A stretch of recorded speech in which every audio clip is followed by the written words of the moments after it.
Hi, this is Maddie Jansen with my demonstration speech, and here is the note card I will be using. Today I will be talking about communicating with the deaf community. There are just a few helpful instructions and tips to know when you are talking to a deaf person, whether you know sign language or not. It'll be easier to communicate with whether it's another student, acquaintance, or a family member. The first thing I will be talking about is getting the deaf person's attention. There are 3 steps to getting a deaf person's attention. 1 will be signaling. The obvious one, waving hello. Or if they are way across the room over there, you can signal hello, try to get your attention from over here. The second way will be touch.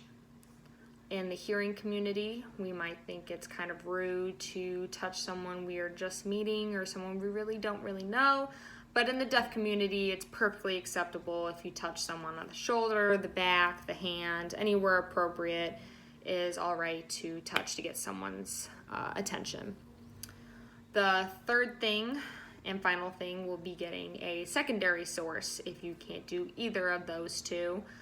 So if someone's across the room and they're right next to Tim, who is deaf, they say, "Hey Lauren, can you tap Tim on the shoulder and get his attention?" So those are the 3 ways to get a deaf person's attention, would be a signal, touch, and secondary source.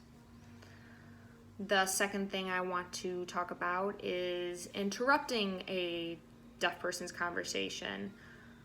So pretty much we always find ourselves in a crowded room or a crowded street, whatever the circumstances, we always find ourselves interrupting conversations or having to go through conversations, and usually we stop, we say we're sorry. In the deaf community, it's actually more polite if you don't stop the conversation altogether to say that you're sorry. It is easier and more polite if you just walk on through very quickly. For us in the hearing community, we can have a conversation even if someone is standing right in front of your face. We can hear what each other is saying. In the deaf community, you use a lot of your facial expressions, a lot of your hand gestures in order to have a conversation and get the full extent of the conversation. So when you're going through a conversation, don't stop, just keep going. It takes longer to rewrite the conversation with facial expressions and doing the gestures all over again. The third thing I want to talk about is WH questions. What do I mean by WH questions? Who, when, where, what, why? All those questions that we ask every single day. So when communicating with a deaf person, you want to signal that you're asking a WH question, which will be more of a response back from them. There are 3 rules. There is putting your eyebrows down, tilting your head forward, and if you do know sign language or a little bit of it, it would be holding the sign, but we're going to go by the first 2 rules. So putting your eyebrows down, tilting your head forward. For example, what's your name? Or if you know a little bit of sign, what's your name? It's just a way of expressing that you are asking that type of question. Most deaf people go mostly based on facial expressions. They will look you in the face more than looking at your hands. They will glance at your hands for other details. Following up with that, we'll be asking yes and no questions. It's very similar, 3 rules still. This time it will be putting your eyebrows up, tilting your head forward, and holding the sign if you do know sign language.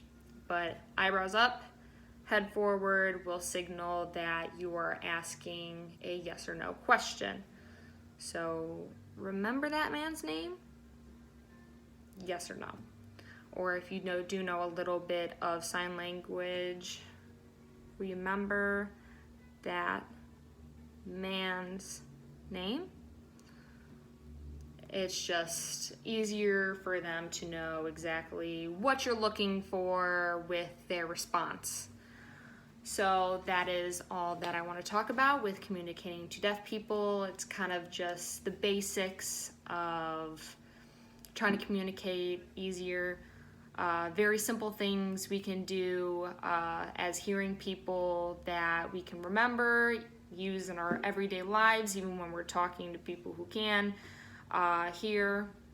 Just makes it a lot easier, and when you do come in contact with anyone in the deaf community, it is easier to relay messages back and forth. So thank you for listening, and that's my demonstration speech.